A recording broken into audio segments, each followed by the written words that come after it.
For all students में आप सभी का एक बार फिर से स्वागत है। दोस्तों, आज की इस वीडियो में हम आपका एक चैप्टर है शिक्षा और नए मध्य वर्ग का उदय। तो आज हम इसके सेकंड लेक्चर में शिक्षा का जो टॉपिक है पूरी तरह से कवर कर लेंगे। तो प्लीज़ आप वीडियो को पूरा देखना ताकि सारी चीज़ें आपको समझ में आ सकें। प्लीज़ वीडियो पूरा देखना। और जो लेक्चर 1 है आप ध्यान दीजिए, जो लेक्चर 1 है उसमें हमने जो बातें की थी वो इस लेक्चर से कनेक्टेड हैं। अगर आपने लेक्चर 1 को नहीं देखा है तो ये वाला लेक्चर देखने का कोई फ़ायदा नहीं होगा। प्लीज़ यही कहूँगा कि आप लेक्चर 2 को देखने के बाद ही इस वीडियो को आप देखिए। तो दोस्तों, हमने बात कर ली थी कि ईस्ट इंडिया कंपनी का शासन भारत में शुरू होता है, फिर शिक्षा से संबंधित कई सारे व्यक्तिगत प्रयास किए जाते हैं, फिर कई सारे अधिनियम वगैरह बनाए जाते हैं, चार्टर एक्ट वगैरह आता है, शिक्षा से संबंधित कई सारी चीज़ें हमने फर्स्ट लेक्चर में कवर की थी। अब इसके बाद हम देखते हैं कि क्राउन का शासन शुरू हो जाता है, यानी कि जो भारत का जो शासन है वो ब्रिटेन के सम्राट के हाथ में आ जाता है। मतलब पहले एक कंपनी शासन कर रही थी भारत के ऊपर, लेकिन अब पूरा का पूरा जो भारत है वो ब्रिटेन की सरकार के अंडर में आ जाता है। अब कंपनी का जो ईस्ट इंडिया कंपनी का शासन था वो खत्म हो गया, लेकिन फिर भी कुल मिलाकर कहा जाए तो भारत ब्रिटेन का गुलाम था। तो आगे अगर हम बात करें तो हंटर आयोग 1882 में हंटर आयोग की नियुक्ति की जाती है, जो कि शिक्षा से संबंधित एक महत्वपूर्ण योगदान रखता है भारत में। तो चलिए अब ये क्या है इसको समझ लेते हैं। हंटर आयोग प्राथमिक एवं माध्यमिक शिक्षा के क्षेत्र में प्रारंभिक योजनाओं की उपेक्षा कर दी गई वर्ष 1870 से, जबकि जबकि शिक्षा प्रांतों में स्थानांतरित की गई तो प्राथमिक एवं माध्यमिक शिक्षा की स्थिति और खराब हो गई, क्योंकि प्रांतों के सीमित संसाधनों के कारण ये दिशा में अपेक्षित व्यय नहीं कर पा रहे थे। 1882 में सरकार ने डब्ल्यू हंटर की अध्यक्षता में एक आयोग का गठन किया, जिसका कार्य 1854 के पश्चात देश में शिक्षा की दिशा में किए गए प्रयासों एवं उसकी प्रगति की समीक्षा करना था। देखिए दोस्तों, सिंपल सी बात है कि जो भी मतलब शिक्षा से संबंधित जो भी नियम वगैरह बनाए गए थे, हकीकत ये थी कि सीमित संसाधनों के कारण जो सरकार थी, यानी कि जो ईस्ट इंडिया कंपनी थी या जो सरकार थी ब्रिटेन की सरकार भारत में, वो सही से खर्च नहीं कर रही थी शिक्षा के ऊपर, स्कूलों के ऊपर, यूनिवर्सिटी के ऊपर वो पूरा या सही से खर्च नहीं कर पा रही थी। इसके कारण बहुत सारी कमियां देखी गई और फिर इसी के चलते हंटर आयोग का एक 1882 में सरकार ने डब्ल्यू हंटर की अध्यक्षता में एक आयोग का गठन किया, जिसका काम ये था कि 1854 के बाद किस तरह से शिक्षा में सरकार के द्वारा एजुकेशन में क्या क्या प्रयास किए गए हैं, क्या क्या योजनाएं लागू की गई हैं और उसमें किस तरह की प्रोग्रेस देखी गई है, इस पर अपनी रिपोर्ट और इसके आधार पर उसे सिफारिश करनी थी। किसको? हंटर आयोग को। तो सिंपल सी बात है, हंटर आयोग का गठन इसलिए किया गया कि जो योजनाएं थी उनको पहली बात सही से लागू ही नहीं किया गया, उपेक्षा की गई उनकी, मतलब सही से लागू नहीं किया गया। इसके अलावा जब प्रांतों में भी उस शिक्षा के नियम को फैला दिया गया, जो राज्य थे, जो अलग अलग स्टेट बनाए गए थे ब्रिटेन के अंतर्गत भारत में, उसमें जब प्रांतों में स्थानांतरित किया गया इन योजनाओं को, तो प्रांतों में भी सही से खर्च वगैरह नहीं किया गया शिक्षा से संबंधित नीतियों के ऊपर, जिस कारण से बहुत सारी कमियां देखी गई। और उन कमियों की समीक्षा या रिव्यू करने के लिए और उसमें क्या सुधार करना है, इसके लिए एक हंटर आयोग का गठन किया गया, जिसके अध्यक्ष थे डब्ल्यू हंटर। ठीक है, इसको अपनी रिपोर्ट पेश करनी थी, इसको अपनी सिफारिश वगैरह देनी थी। हंटर आयोग की समीक्षा का कार्य केवल प्राथमिक एवं माध्यमिक शिक्षा तक ही सीमित था तथा विश्वविद्यालय के कार्यों से इसका कोई संबंध नहीं था। आगे बढ़ने से पहले आप इस बात को जान लीजिए कि ये जो हंटर आयोग था इसका कार्य कहाँ तक सीमित था। ये जो माध्यमिक स्कूल होता है, 8वीं तक का जो नॉर्मली स्कूल माना जाता है, 8वीं तक का ये जो स्कूल होता है इसे हम नॉर्मली प्राथमिक कह देते हैं। इसके अलावा आता है माध्यमिक शिक्षा। देखो दोस्तों, माध्यमिक शिक्षा के दो मतलब हैं। माध्यमिक शिक्षा का मतलब 12th तक भी होता है, क्योंकि पहले 12th क्लास नहीं हुआ करती थी, इसीलिए 10वीं क्लास तक की मतलब पढ़ाई को भी माध्यमिक कह दिया जाता था, 8वीं से लेकर 10वीं तक। तो ये जो स्कूल के लेवल तक की जो पढ़ाई थी, जो शिक्षा थी, एजुकेशन थी, उसका ही इसको रिव्यू करना था, उसकी ही समीक्षा इस आयोग को करनी थी कि स्कूलों में किस तरह से शिक्षा दी जा रही है, कितने स्कूल खोले गए हैं, कितना फंड सरकार दे रही है, कितना खर्च कर रही है सरकार, ये सारी चीज़ें इसको देखनी थी। इसके साथ ही जो विश्वविद्यालय थे, जो यूनिवर्सिटीज़ थी, उसके संबंध में इसको कोई भी मतलब नहीं था, इसको कुछ रिव्यू या देखरेख नहीं करनी थी। अब बात कर लेते हैं इसकी सिफारिशों की। तो इस आयोग ने सरकार को निम्न सुझाव दिए हैं। पहला सुझाव क्या दिया कि सरकार को, जो हंटर आयोग ने है उसने पहला सुझाव दिया, सरकार को प्राथमिक शिक्षा के सुधार और विकास की ओर विशेष ध्यान देना चाहिए। यह शिक्षा उपयोगी विषयों तथा स्थानीय भाषा में हो। तो जो हंटर आयोग था उसने सरकार से कहा कि जो प्राथमिक शिक्षा है, जो प्राइमरी एजुकेशन है, जो शुरुआती जो शिक्षा है, उसमें ज़्यादा सुधार और विकास होना चाहिए, उसमें ज़्यादा ध्यान दिया जाना चाहिए। इसके साथ ही जो प्राथमिक शिक्षा है, जो शुरुआती शिक्षा है, उसमें उपयोगी जो जो विषय बच्चों के लिए ज़्यादा उपयोगी हैं वो पढ़ाए जाएं और स्थानीय भाषा हो, जो स्थानीय भाषा है उसको फॉलो किया जाए। इसके साथ ही हंटर आयोग ने सिफारिश की कि प्राथमिक पाठशालाओं का नियंत्रण नव संस्थापित नगर और जिला बाड़ों को दे दिया जाए। जो नए नए जो नगर पालिकाएँ वगैरह बनाई गई हैं, जो जिला बाड़ हैं, उनको दे दिया जाए इनका नियंत्रण। जो स्थानीय लेवल की जो छोटी सी सरकार कह सकते हो, तो उसको नियंत्रण देने की इसने बात कही। इसने सुझाव दिया कि माध्यमिक शिक्षा के 2 खंड होने चाहिए, साहित्यिक विश्वविद्यालय शिक्षा के लिए और व्यावहारिक विद्यार्थियों के व्यापारिक भविष्य निर्माण के लिए। अब इसने सुझाव दिया कि जो 8वीं के बाद की, जो प्राथमिक स्कूल के बाद की जो स्कूली शिक्षा है, उसे 2 वर्गों में बांट देना चाहिए। जैसे कि जो साहित्यिक विश्वविद्यालय होंगे या साहित्यिक जो स्कूल होंगे, यहाँ पे विश्वविद्यालय कह दिया गया, लेकिन इसने प्राथमिक शिक्षा की, माध्यमिक शिक्षा की बात की है। तो जो ये साहित्य से संबंधित जो भी शिक्षा लेना चाहता है, तो उसके लिए अलग स्कूल हो, मतलब अलग उसके लिए स्कूल ना हो, अलग उसका स्ट्रक्चर हो पढ़ाई का। और जो व्यापारिक या व्यावसायिक शिक्षा चाहता है, तो उसका अलग पाठ्यक्रम हो। मतलब 2 तरह की माध्यमिक शिक्षा दी जानी चाहिए। एक माध्यमिक शिक्षा में वो शिक्षा दी जाए जैसे व्यक्ति आगे चलकर साहित्य वगैरह में काफ़ी आगे जाना चाहता है, ज़्यादा अच्छे से जो विचार हैं, जो इंडियन पॉलिटिकल थॉट है या जो वेस्टर्न पॉलिटिकल थॉट था उस समय, तो यही चल रहा था, उसको ज़्यादा अच्छे से वो समझ सके, उसको ज़्यादा अच्छे से मतलब पढ़ सके, गहराई से वो। जैसे कि पीएचडी का हम क्या कहते हैं, पीएचडी का मतलब क्या है कि किसी सब्जेक्ट में आप ज़्यादा ही अच्छी महारत हासिल करना चाहते हो। लेकिन ऐसे सब्जेक्ट जिसमें जो थ्योरी, जो मतलब व्यापार से संबंधित ना रखते हों, विचार वगैरह से संबंधित, जिसमें हमको ज़्यादा विचार वगैरह करना पड़ता हो, ऐसा सब सब्जेक्ट हो, चाहे वो राजनीतिक विज्ञान का हो, चाहे वो ज्योग्राफी का कोई सब्जेक्ट हो, ऐसा सब्जेक्ट। ठीक है, तो वो एक ऐसा सब्जेक्ट होना चाहिए। इसके अलावा जो व्यापारिक, जो बिजनेस से संबंधित जो व्यक्ति अपना भविष्य बनाना चाहते हैं, तो उन्हें जो व्यापारिक शिक्षा है, जो व्यावहारिक शिक्षा है, वो उन्हें दी जानी चाहिए। तो माध्यमिक शिक्षा को 2 खंड में बांटने की इसने बात की।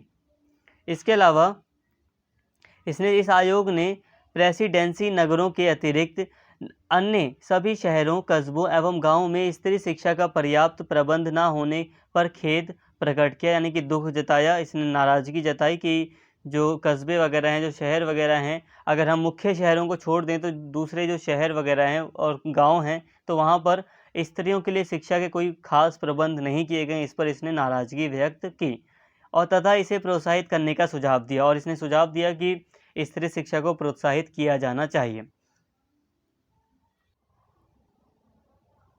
हंटर शिक्षा आयोग के सुझावों के आने के पश्चात अगले 20 वर्षों में माध्यमिक एवं कॉलेज शिक्षा का तीव्र गति से विस्तार हुआ तथा भारतीयों ने इसमें प्रशंसनीय या सराहनीय योगदान दिया। अध्यापन एवं परीक्षा विश्वविद्यालयों की स्थापना भी की गई, जिसमें पंजाब विश्वविद्यालय एवं इलाहाबाद विश्वविद्यालय प्रमुख थे।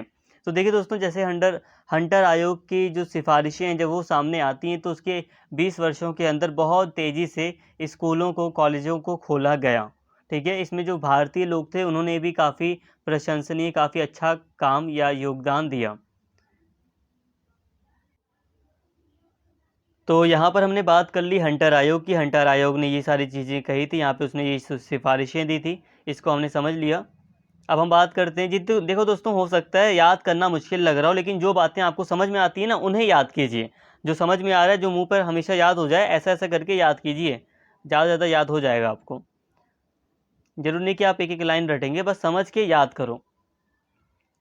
तो अब हम बात करते हैं दोस्तों यहाँ पर भारतीय विश्वविद्यालय अधिनियम 1904 की। अब इसका भी एक महत्वपूर्ण योगदान है भारतीय शिक्षा में।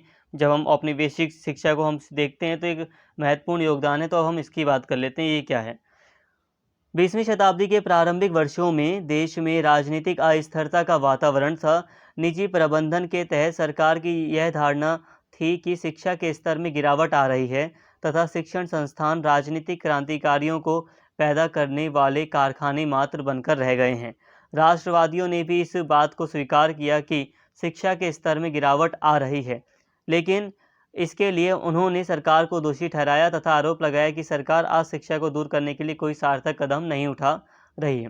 देखिए दोस्तों, क्या हुआ, जो 20वीं शताब्दी का जो टाइम पीरियड था, जब 20वीं शताब्दी शुरू होती है, 20वीं शताब्दी का मतलब है कि 1900 से लेकर जो टाइम पीरियड शुरू होता है, 1900 पूरा हो गया तो 1900 पूरा होने के बाद 1901, 1902 ये जो टाइम पीरियड है, इसको हम 20वीं शताब्दी कहते हैं।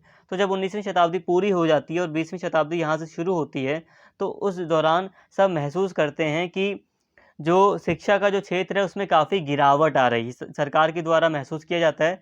सरकार का मानना होता है कि जो निजी स्कूल हैं वहाँ पर शिक्षा कुछ खास दी नहीं जाती और निजी स्कूलों में जो प्राइवेट स्कूल वगैरह है वहाँ पे क्रांतिकारियों को खड़ा किया जाता है। प्राइवेट स्कूल का यहाँ पे मतलब आज के जैसा प्राइवेट स्कूल नहीं। प्राइवेट स्कूलों का मतलब यहाँ पे देखो, जो जो उस समय जो भारतीय बुद्धिजीवी थे उन्होंने अपने प्रयासों से अपना पैसा लगा कर स्कूलों को खोला था और वो अपने हिसाब से शिक्षा दे रहे थे, अपने देश की आज़ादी की बात कर रहे थे। मतलब शिक्षा भी दे रहे थे, साथ में अपने देश की जो मतलब जो एक इमेज है वो अच्छी बना कर रख रहे थे स्टूडेंट्स के बीच।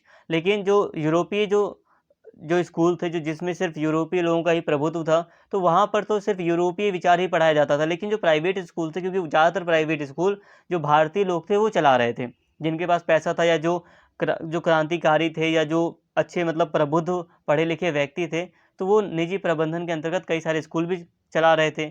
तो जो सरकार थी उसका मानना था कि शिक्षा के क्षेत्र में गिरावट आ रही है और ये जो प्राइवेट या निजी स्कूल हैं इसके अंतर्गत जो शिक्षा दी जा रही है उसमें कुछ होता नहीं है, बस उसमें राजनीतिक क्रांतिकारियों को ही पैदा किया जा रहा है। और इसके अलावा राष्ट्रवादी जो थे, राष्ट्रवादी उनका भी मानना था कि भाई हाँ, शिक्षा के क्षेत्र में गिरावट आ रही है, लेकिन इसके लिए उन्होंने सरकार को ही दोषी ठहराया। उन्होंने कहा सरकार ही कोई ख़ास कदम नहीं उठा रही है और ज़ाहिर-सी बात है सरकार की भी तो गलती है ही।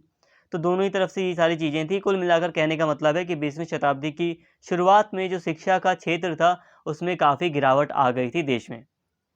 इसलिए एक ठोस कदम उठाने की आवश्यकता महसूस की गई और इसी के चलते सन 1902 में सर टॉमस रैले की अध्यक्षता में एक आयोग का गठन किया गया, जिसका उद्देश्य विश्वविद्यालयों की स्थिति का आकलन करना तथा उनकी कार्यक्षमता एवं उनके संविधान के विषय में सुझाव देना था। प्राथमिक एवं माध्यमिक शिक्षा इस कार्यक्षेत्र में सम्मिलित नहीं थी। इसकी सिफारिशों के आधार पर 1904 में भारतीय विश्वविद्यालय अधिनियम पारित किया गया। देखिए दोस्तों, कई बार आप लोगों को लगेगा कि मैं इतना लंबा रीड क्यों करता हूँ। देखो, पहले मैं रीड करता हूँ ताकि आपको एक आइडिया लग जाए कि इस वाले पैराग्राफ में, कोई भी पर्टिकुलर पैराग्राफ है, उसमें क्या-क्या चीज़ें छुपी हुई हैं। आप मेरी बात कुछ तो सुनेंगे ना, आपके माइंड में कुछ तो जाएगा। आपको भले ही ना समझ में आए, लेकिन रीड करने से होता है कि आप कुछ-कुछ सुनेंगे और आपके माइंड में कुछ चीज़ें जाएँगी और फिर मैं इसको रीड करने के बाद आपको समझाता भी हूँ, तो जिससे आपको ये पूरी तरह समझ में आ जाता है। तो प्लीज़ आप ये मत सोचना कि मैं आपका टाइम वेस्ट कर रहा हूँ कि मैं इसको एक बार रीड करने में इतना लंबा टाइम लगा देता हूँ, तो ऐसा आप मत सोचना। रीड करने से होगा कि आपके माइंड में ये चीज़ें चली जाएँगी कि यहाँ पर से लेकर यहाँ तक जितनी भी बातें थी, आपको एक बार उसका हल्का-हल्का अंदाज़ा मिल गया और फिर बाद में मैं समझा दूँगा तो आपको पूरी तरह समझ में आ जाएगा। अब देखिए, सिचुएशन मैंने बता दी कि 1900 की शुरुआती मतलब 20वीं शताब्दी की शुरुआती दशकों में देखा गया कि भाई शिक्षा के क्षेत्र में काफ़ी गिरावट आ चुकी है, तो इसी के चलते 1902 में ही एक व्यक्ति हैं सर टॉमस रैले, इनको अध्यक्ष बनाए रखा गया और एक आयोग गठित कर दिया गया।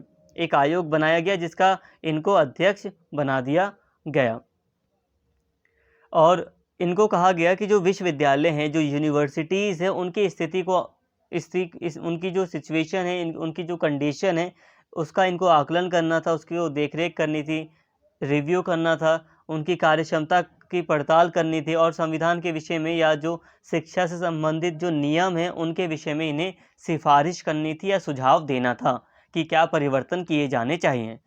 ये जो प्राथमिक एवं माध्यमिक मैंने आपको जब हंटर आयोग पढ़ाया था, तो हंटर आयोग में हमने पढ़ा था कि जो हंटर आयोग था वो प्राथमिक और माध्यमिक शिक्षा के लिए ही बनाया गया था। उसको स्पेशली जो प्राइमरी और जो सेकेंडरी जो एजुकेशन है उसमें ही अपने सुझाव देने थे। लेकिन इस बार उल्टा था। ये जो सर टॉमस रैले की अध्यक्षता में एक आयोग गठित किया गया। इसको सिर्फ विश्वविद्यालय का काम ही सौंपा गया। इसको प्राथमिक और माध्यमिक शिक्षा का जो ये कार्य क्षेत्र था, इसको इनके कार्य क्षेत्र में शामिल नहीं किया गया। अब इसको विश्वविद्यालय से संबंधित सिफारिशें करनी थी और इसकी सिफारिशों के आधार पर 1904 में भारतीय विश्वविद्यालय अधिनियम पारित किया गया। अब इसने अपनी सिफारिशें दी और इसकी सिफारिशों को सरकार ने देखा और अपने हिसाब से फिर सरकार ने सिफारिशों को देखते हुए एक अधिनियम बना दिया। पूरा का पूरा एक अधिनियम, आप समझ पा रहे हैं, एक पूरा का पूरा एक बड़ा कानून बना दिया विस्तार से। अब इस अधिनियम को पूरा का पूरा समझ लेते हैं। यहाँ पर हम सिफारिशों को नहीं देख रहे हैं, ठीक है। यहाँ पे हमें सिफारिशें नहीं देखनी है यहाँ पे, क्योंकि जो ये आयोग गठित किया गया था उसने सिफारिशें दी और सरकार ने अधिनियम बनाया। तो यहाँ पे हम अधिनियम को देखते हैं कि क्या अधिनियम बना था। तो 1904 का ये जो विश्वविद्यालय से संबंधित अधिनियम था, इसमें मुख्य जो प्रावधान थे वो कुछ इस प्रकार थे, जैसे कि पहला है, विश्वविद्यालयों को अध्ययन तथा शोध पर अधिक ध्यान केंद्रित करना चाहिए। अब इसमें एक अधिनियम का एक प्रावधान ये किया गया कि जो ये विश्वविद्यालय हैं इसमें अधिक से अधिक पढ़ाई होनी चाहिए और रिसर्च, शोध पर बल दिया गया। और आज भी आप देखो यूनिवर्सिटीज़ में रिसर्च पर बहुत ज़्यादा बल देने का प्रयास किया जाता है, क्योंकि रिसर्च होगी तभी तो नई नई किताबें छपेंगी, नए नए टॉपिक्स पर विस्तृत जानकारी मिलेगी। ये जो सर्वे होते हैं, रिसर्च की जाती है, उसके बाद ही तो एक नए आंकड़े सामने आते हैं। तो रिसर्च पर बहुत ज़्यादा इसने बल देने का प्रयास किया और आज भी इसका प्रभाव हम भारतीय यूनिवर्सिटी में देख सकते हैं। विश्वविद्यालय के उप सदस्यों, फेलोज की संख्या तथा अवधि कम की जानी चाहिए तथा यह प्रावधान किया जाना चाहिए कि ये उप सदस्य मुख्य रूप से सरकार द्वारा मनोनीत हों। अब जो उप पद होते हैं जिन पर भर्ती की जाती है, तो वो सरकार के द्वारा मनोनीत किए जाएं और कम रखा जाए उनको, इस पर बल दिया गया। इसके अलावा सरकारी नियंत्रण को बढ़ाने का इसने सुझाव रखा, या इस अधिनियम ने ये घोषणा की कि जो विश्वविद्यालय हैं उन पर सरकारी नियंत्रण को बढ़ाया जा रहा है। तो इसने सरकारी नियंत्रण बढ़ा दिया यूनिवर्सिटीज़ के ऊपर।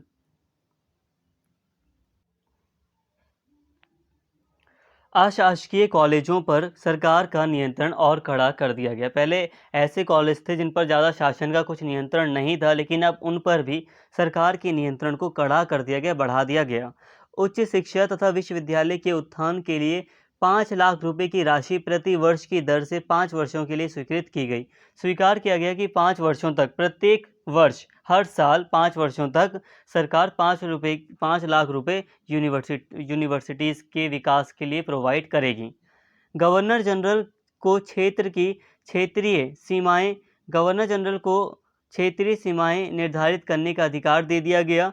कर्जन ने, जो उस समय जो गवर्नर जनरल कर्जन थे उस समय, तो कर्जन ने गुणवत्ता एवं दक्षता के नाम पर विश्वविद्यालयों में सरकारी नियंत्रण अत्यधिक कड़ा कर दिया, लेकिन इसका वास्तविक उद्देश्य राष्ट्रवाद के समर्थक शिक्षितों की संख्या को रोकना तथा उन्हें सरकारी भक्त बनाना था।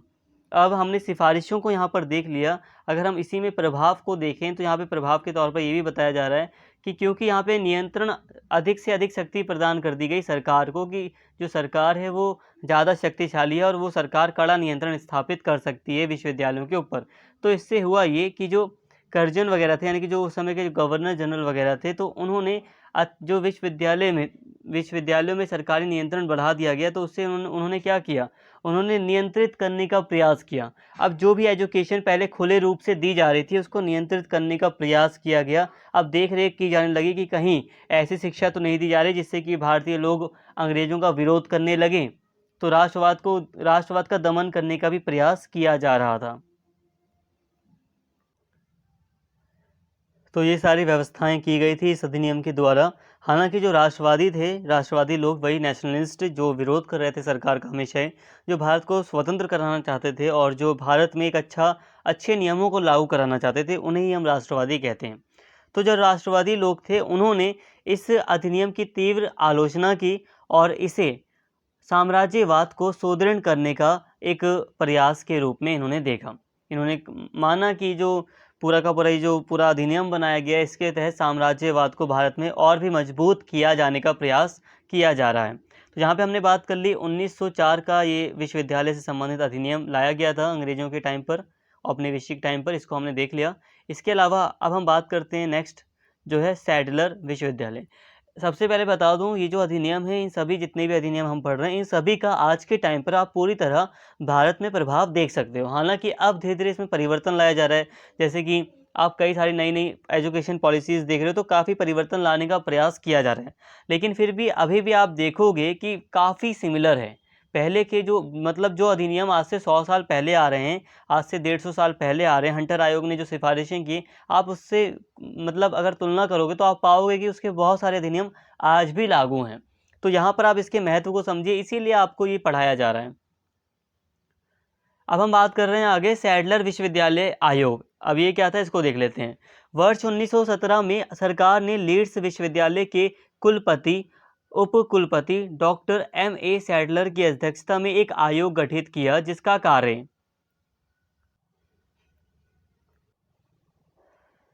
कलकत्ता विश्वविद्यालय की समस्याओं का अध्ययन कर इसकी रिपोर्ट सरकार को देना था। सिंपल सी बात थी, कलकत्ता विश्वविद्यालय की जो समस्याएं हैं उसको देखना था और उसके बाद रिपोर्ट तैयार करके सरकार को सौंपना था। इस एक आयोग बनाया गया था, उसका ये कार्य था। अब ये जो सैडलर आयोग बनाया गया था, इसने क्या सिफारिशें की, इसको देख लेते हैं। सैडलर आयोग ने सिफारिशें की कि स्कूल की शिक्षा 12 वर्ष की होनी चाहिए। विद्यार्थियों को हाई स्कूल के पश्चात नहीं, अपितु उच्चतर माध्यमिक परीक्षा के पश्चात त्रिवर्षीय पाठ्यक्रम के लिए विश्वविद्यालय में दाखिला लेना चाहिए। विश्वविद्यालयों से संबंधित नियम बनाते समय कठोरता नहीं होनी चाहिए। देखिए दोस्तों, इसने सिफारिश की, इस आयोग ने, ये जो सैडलर आयोग था, उसने सिफारिश की कि जो स्कूल की शिक्षा होनी चाहिए वो 12 सालों की होनी चाहिए। आज हम देखते हैं ना, हम 12वीं करने के बाद, 12th करने के बाद ही हम स्कूल मतलब कॉलेज में एडमिशन ले पाते हैं। लेकिन आपने कई बार देखा होगा, बहुत बच्चे 10th करने के बाद भी डिप्लोमा कोर्सेज़ ले लेते हैं। तो ये आप यहाँ पे समझिए कि पहले ज़्यादातर 10th क्लास के बाद ही कॉलेज में एडमिशन हो जाता था, लेकिन यहाँ पर इस आयोग के द्वारा कहा गया कि ये जो स्कूली शिक्षा है, ये 12 वर्ष की होनी चाहिए। और ये हम देख सकते हैं कि आज भी भारत में 12 वर्ष की स्कूली शिक्षा होती है। और इसके अलावा इसने यही कहा कि ये जो विद्यार्थी हाई स्कूल करने के बाद, 10th पढ़ने के बाद ही ऊँची ये जो हाई मतलब कॉलेज वगैरह वगैरह में एडमिशन ले लेते हैं, तो उसकी जगह जो ये उच्चतर माध्यमिक शिक्षा है, ये जो 12वीं क्लास तक की ये जो शिक्षा है, 11वीं और 12वीं, उसके पश्चात ही वो 3 सालों के लिए जो डिग्री वगैरह मिलती है विश्वविद्यालय में, उसके लिए उन्हें विश्वविद्यालय में एडमिशन लेना चाहिए। विश्वविद्यालय से संबंधित अगर कोई नियम वगैरह बनाए जा रहे हैं, तो वो इतने कठोर नहीं होने चाहिए, जितना मतलब परिस्थितियों को देखते हुए ज़्यादा कठोर वो नहीं होने चाहिए। इसके साथ ही इसने सिफारिश की कि विश्वविद्यालयों को पुराने संबद्ध विश्वविद्यालयों, जिनमें कॉलेज दूर दूर बिखरे होते थे, के स्थान पर एकाकी केंद्रित आवासीय अध्ययन एवं स्वायत्तपूर्ण संस्थानों के रूप में विकसित किया जाना चाहिए। इसने देखो दोस्तों एक सिफारिश की कि जो कॉलेज बनाए जाने चाहिए, उसमें आवासीय सुविधा भी हो, जैसे हॉस्टल वगैरह की सुविधा हो, और साथ में कई सारे कॉलेजों को एक साथ, यूनिवर्सिटीज़ को एक साथ भी बनाया जाए। कहने का मतलब है, आप आज दिल्ली में आप देखोगे कि कई सारे प्लेसेस हैं जहाँ पर आपको बगल-बगल में कॉलेजेस देखने को मिल जाएंगे। तो उसका मतलब क्या है? उसका मतलब यही है कि कॉलेज को ज़्यादा बिखेरा ना जाए, अलग-अलग दूर-दूर जगह ना किया जाए, बल्कि उसको साथ-साथ लाया जाए। ज़्यादातर कॉलेज एक साथ रहेंगे तो ज़्यादा अच्छा रहेगा। ये यहाँ पर सिफारिश की गई। इसके साथ ही महिला शिक्षा, अनुप्रयुक्त विज्ञान एवं तकनीकी शिक्षा, साइंटिफिक जो और टेक्निकल जो एजुकेशन है वो, तथा अध्यापकों के प्रशिक्षण को अधिक प्रोत्साहित किया जाना चाहिए, ये सिफारिश इसने की। अब ये जो सैडलर आयोग बना था, इसने सिफारिश की कि महिलाओं की शिक्षा पर जोर दिया जाना चाहिए। ये जो साइंटिफिक नॉलेज है, ये जो टेक्निकल एजुकेशन है, इसको बढ़ाया जाना चाहिए। और जो अध्यापक हैं, जो प्रोफेसर हैं, जो टीचर्स हैं, उनकी ट्रेनिंग को भी प्रोत्साहित किया जाना चाहिए। ये जो अध्यापकों की ट्रेनिंग है, उसको ज़्यादा अच्छा किया जाना चाहिए। तो यहाँ पे हमने सैडलर आयोग की सिफारिशों को देखा। अब इसके अगर हम कुछ आगे की मतलब प्रभावों को बात करें कि इन सिफारिशों का क्या प्रभाव पड़ा, तो 1916 से 1921 के मध्य 7 नए विश्वविद्यालय मैसूर, अलीगढ़, ढाका, जो कि आज बांग्लादेश की राजधानी है, पटना, बनारस, उस्मानिया एवं लखनऊ में अस्तित्व में आए। 1920 में सरकार ने सैडलर आयोग की रिपोर्ट को सभी प्रांतों प्रांतीय सरकारों से लागू करने का आग्रह किया और जो प्रांतीय सरकारें थी उनसे भी कहा गया कि वो अपने यहाँ इस चीज़ को लागू करें। देखो दोस्तों, जो केंद्रीय सरकार थी उसने तो लागू किया ही केंद्रीय यूनिवर्सिटीज़ में, लेकिन जो प्रांतीय सरकार थी, राज्यों की जो सरकार थी, वहाँ से उनसे भी अपील की गई कि वो भी इस अधिनियम को या जो आयोग की सिफारिशें हैं, सैडलर आयोग की सिफारिशें हैं, रिपोर्ट की जो ये सुझाव दिए गए हैं, उसको लागू करे प्रांतीय सरकार। तो यहाँ पे हमने सैडलर आयोग को पढ़ लिया। इसके बाद यहाँ पर हम पढ़ रहे हैं बेसिक शिक्षा की वर्धा योजना। जो आधारभूत शिक्षा होती है उसके लिए एक वर्धा योजना तैयार की गई 1937 में। इसको समझते हैं। 1937 के चुनावों के दौरान आईएनसी के उम्मीदवारों ने अपने घोषणा पत्र में मुफ्त और अनिवार्य शिक्षा की घोषणा की थी। आईएनसी ने चुनाव के बाद जीत के बाद गांधी की शिक्षा योजना को आगे बढ़ाने का निर्णय लिया और इसलिए इस संदर्भ में 22-23 अक्टूबर 1937 को वर्धा में अखिल भारतीय राष्ट्रीय शिक्षा सम्मेलन आयोजित किया गया, जिसमें 3 बुनियादी प्रस्ताव पारित किए गए।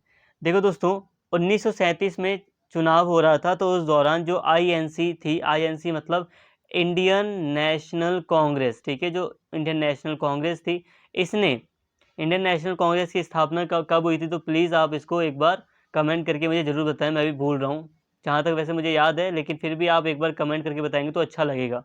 तो आईएनसी यानी कि इंडियन नेशनल कांग्रेस ने जब वो चुनाव लड़ रही थी भारत में, ब्रिटिशर्स के अंडर में जब वो चुनाव लड़ रही थी 1937 में, तो अपने जो घोषणा पत्र होता है सभी पार्टियों का, तो अपने घोषणा पत्र में जो इंडियन नेशनल कांग्रेस थी उसने मुफ्त शिक्षा देने की बात कही थी, मुफ्त और सभी के लिए शिक्षा देने की बात की थी। और फिर इसी के चलते जब वो जीत जाती है चुनाव में, जब वो आ जाती है, तो इसी के चलते 22-23 अक्टूबर को 1937 को वर्धा में, वर्धा एक जगह है, वहाँ पर अखिल भारतीय राष्ट्रीय शैक्षिक सम्मेलन आयोजित किया जाता है और वहाँ पर 3 प्रस्ताव पारित किए जाते हैं। पहला ये कि मुक्त और अनिवार्य शिक्षा आयु 7 से लेकर 14 वर्ष, मतलब 7 से लेकर 14 वर्ष तक के बच्चों को मुफ्त बिल्कुल फ्री शिक्षा दी जाए और अनिवार्य हो, सभी के लिए ये शिक्षा हो। शिक्षा का माध्यम जो है वो मातृभाषा होगा, ये फैसला किया गया। शिक्षा केवल डिग्री और परीक्षा के लिए नहीं बल्कि शारीरिक या उत्पादन से संबंधित कार्य पर केंद्रित होगी, इस पर बल दिया गया। तो ये 3 प्रस्ताव पारित किए गए थे वर्धा में जो मीटिंग हुई थी शिक्षा से संबंधित, उसमें। अब इन सिफारिशों के आधार पर डॉक्टर जाकिर हुसैन की अध्यक्षता में एक समिति का गठन किया गया था।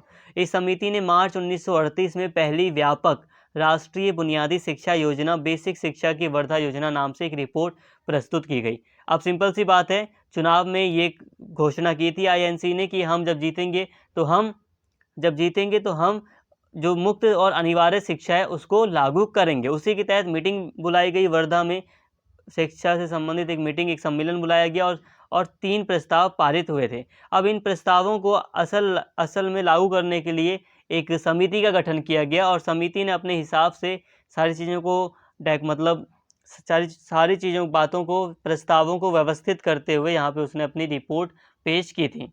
अब इन सिफारिशों के आधार पर डॉक्टर जाकिर हुसैन की अध्यक्षता में समिति का गठन हुआ था और फिर उसने एक योजना तैयार की, एक रिपोर्ट तैयार की, जिसको हम बेसिक शिक्षा की वर्धा योजना के नाम से जानते हैं। अब इसकी क्या विशेषताएं थी, इस योजना की क्या विशेषताएं थी, इसको अब हम देख लेते हैं। तो इस योजना के अंतर्गत 7 साल तक के बच्चों को मुफ्त और अनिवार्य शिक्षा देने का पूरी तरह प्रावधान किया गया था।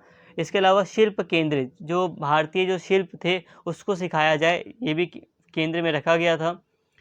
और स्वावलंबी शिक्षा, ऐसी शिक्षा दी जाए जिससे कि भारतीय जो स्टूडेंट हैं, छात्र हैं, वो आत्मनिर्भर बने। शिक्षा मातृभाषा में होनी चाहिए, ये भी योजना में शामिल किया गया। और शिक्षा अहिंसा पर आधारित होनी चाहिए, मतलब शिक्षा के अंतर्गत एजुकेशन में हिंसा से संबंधित कोई भी चीज़ ना हो, ये व्यवस्था की गई थी। तो दोस्तों, यहाँ तक हमने वर्धा जो योजना बनाई गई थी उसकी रिपोर्ट वगैरह को देख लिया। अब हम बात करते हैं शिक्षा की सार्जेंट योजना। सार्जेंट योजना को समझ लेते हैं, ये क्या है। वर्ष 1944 में केंद्रीय शिक्षा मंत्रणा मंडल, central advisory board of education ने, पूरा जो केंद्र लेवल का जो शिक्षा से संबंधित जो विभाग था, उसने शिक्षा की एक राष्ट्रीय योजना तैयार की जिसे सार्जेंट योजना के नाम से जाना जाता है। सर जॉन सार्जेंट भारत सरकार के शिक्षा सलाहकार थे और इस योजना के अनुसार अब यहाँ पे योजना जो प्रस्तुत की गई है, जो सार्जेंट योजना जिसको कहा जाता है, इस योजना में क्या क्या बातें थी, अब हम इसको देख लेते हैं। तो इस योजना के अनुसार 3 से 6 वर्ष के आयु समूह के बच्चों के लिए पूर्व प्राथमिक या प्रारंभिक शिक्षा की व्यवस्था, 6 से 11 वर्ष की आयु समूह के बच्चों के लिए निःशुल्क व्यापक और अनिवार्य शिक्षा, प्रारंभिक शिक्षा की व्यवस्था की गई, और 11 से 17 वर्ष के आयु समूह के चुनिंदा बच्चों के लिए उच्च शिक्षा हाई एजुकेशन की व्यवस्था तथा उच्चतर माध्यमिक शिक्षा के पश्चात त्रिवर्षीय स्नातक शिक्षा की व्यवस्था होनी चाहिए। ये व्यवस्था इस योजना में शामिल थी। अब इसको आसान भाषा में समझो। देखो, सिंपल भाषा में कहा जाए तो जो प्राथमिक शिक्षा थी उसको 3 से लेकर 11 साल तक के बच्चों के लिए रखा गया था, और इसमें क्या था कि 3 से लेकर जो 6 साल के बच्चे हैं उन्हें प्री प्राइमरी में रखा जाएगा। ये जो सबसे प्राथमिक, जो सबसे छोटी जो कक्षाएं हैं, क्लास है, उसमें रखा जाएगा। उसके बाद 6 से 11 साल तक के बच्चों को जो प्राथमिक शिक्षा है वो दी जाएगी, वो भी बिल्कुल मुफ्त, ठीक है, और सभी के लिए अनिवार्य होगी। और जो 11 से लेकर 17 साल तक के जो बच्चे हैं उनको उच्च शिक्षा में रखा जाएगा, उच्च शिक्षा दी जाएगी। और उच्च जो हाई जो एजुकेशन है, चाहे वो 10वीं क्लास हो या 12वीं क्लास हो, जो उच्चतर माध्यमिक शिक्षा है, उसके बाद उन्हें 3 साल की डिग्री के लिए कॉलेज में शिक्षा दी जाएगी, डिग्री स्नातक शिक्षा उन्हें दी जाएगी। ये व्यवस्था की गई। सिंपल सा है, प्री प्राइमरी फिर प्राइमरी आ जाता है, जो प्राथमिक है, मतलब जो प्राथमिक जो शिक्षा थी वो आ जाती है इसमें। फिर जो स्कूल लेवल में जो हाई है, जैसे कि 10वीं क्लास की, जो 12वीं क्लास की शिक्षा है, उच्चतर माध्यमिक, वो आ गई, और उसके बाद फिर कॉलेज। इसके अलावा इस योजना में ये जो सार्जेंट योजना थी, इसमें तकनीकी, वाणिज्यिक और कला विषयक शिक्षा की व्यवस्था होनी चाहिए। ये व्यवस्था की गई कि तकनीकी शिक्षा हो, वाणिज्य से संबंधित जो व्यापारिक जो शिक्षा है उसको बढ़ाया जाए, कला को भी महत्व दिया गया। 20 वर्षों में वयस्कों को साक्षर बना दिया जाए, ये व्यवस्था की गई थी। इसमें ये व्यवस्था करने का प्रयास किया गया कि जो 20 वर्ष के जो बच्चे हैं उनको, जो मतलब स्टूडेंट हैं, यूथ है, उनको पूरी तरह साक्षर बना दिया जाए, पढ़ा लिखा बना दिया जाए। शिक्षकों के प्रशिक्षण, शारीरिक शिक्षा तथा मानसिक तथा एवं शारीरिक तौर पर विकलांगों की शिक्षा दिए जाने पर बल। अब यहाँ पर इस योजना के अंतर्गत ये व्यवस्था की गई कि जो शिक्षा है, जो टीचर हैं, जो शिक्षक हैं, उनको ट्रेनिंग दी जाए, उनकी ट्रेनिंग पर जोर दिया गया। और शारीरिक शिक्षा जो है, जो फिज़िकल एजुकेशन होती है, जिसे आज भी हम देख सकते हैं स्कूलों में दी जाती है, फिज़िकल एजुकेशन, और जो मेंटली जो एजुकेशन है, और जो शारीरिक तौर पर जो विकलांग लोग हैं उनको भी शिक्षा दी जाए, इस पर बल दिया गया इस योजना के अंतर्गत। तो दोस्तों, यहाँ तक हमने जितनी भी शिक्षा से संबंधित जो भी नीतियाँ थी उन सभी को पढ़ लिया, जो भी अधिनियम थे उन सभी को पढ़ लिया। यहाँ पे हम कुछ खास कंक्लूजन नहीं देखेंगे, इतना हमने फर्स्ट लेक्चर कवर किया, सेकंड किया। कंक्लूजन थोड़ा बहुत आपको समझ में आ ही गया होगा कि इन नीतियों के पीछे क्या उद्देश्य रहा था। हालांकि इनका मेजर उद्देश्य ये था कि भारतीयों को थोड़ा सा आधुनिक बनाया जाए, और मुख्य रूप से उद्देश्य तो आपको स्टार्टिंग में ही बताया था कि स्टार्टिंग में जो उद्देश्य था कि भारतीय लोगों का सहयोग प्राप्त करने के लिए, भारतीय लोगों को अंग्रेजी सिखाकर अपने शासन को और ज़्यादा मजबूत करने के लिए ऐसा प्रयास शुरुआत में किया गया था। लेकिन हाँ, इससे भारतीयों का फ़ायदा भी हुआ कि हाँ, ये बात बिल्कुल सही है कि स्कूल कॉलेज की व्यवस्था से एक ज्ञान आया सामने। तो दोस्तों, यहाँ तक उम्मीद करता हूँ आपको सारी बातें समझ में आई होंगी। अब आपको पढ़ना है कि जो नए मध्य वर्ग का जो उदय है उसको पढ़ना है। स्टार्टिंग में मैंने आपको जो लेक्चर 1 था, स्टार्टिंग में लेक्चर 1 में मैंने आपको मध्य वर्ग के बारे में थोड़ी सी जानकारी दी थी, और मैंने बताया था इसके बारे में आपको बहुत ज़्यादा डिटेल नहीं पढ़ना, लेकिन हाँ, फिर भी पढ़ना है, इंपॉर्टेंट है, क्वेश्चन आ सकता है इससे भी, नए मध्य वर्ग से भी। तो इस चैप्टर में आपको शिक्षा से संबंधित नीतियों के बारे में पढ़ना था, और इसे हमने लेक्चर 1 और लेक्चर 2 में पूरी तरह कवर कर लिया। अब बस हमारा बचा है नया मध्य वर्ग। नया मध्य वर्ग में एक ही लेक्चर में ये कवर हो जाएगा, तो हम जो अगला जो लेक्चर आएगा उसमें हम नए मध्य वर्ग के उदय को पूरी तरह कवर कर लेंगे। तो उम्मीद करता हूँ आपको सारी बातें समझ में आ गई हैं, और आप नेक्स्ट लेक्चर ज़रूर देखोगे। तो प्लीज़ दोस्तों, लास्ट वाला लेक्चर देख लेना, 3rd लेक्चर होगा, और उम्मीद करता हूँ सारी बातें आपको समझ में आई होंगी। अगर वीडियो अच्छी लगी हो तो प्लीज़ चैनल को सब्सक्राइब कर लें, और इस वीडियो को ज़्यादा से ज़्यादा शेयर करें और लाइक करें। Thank you.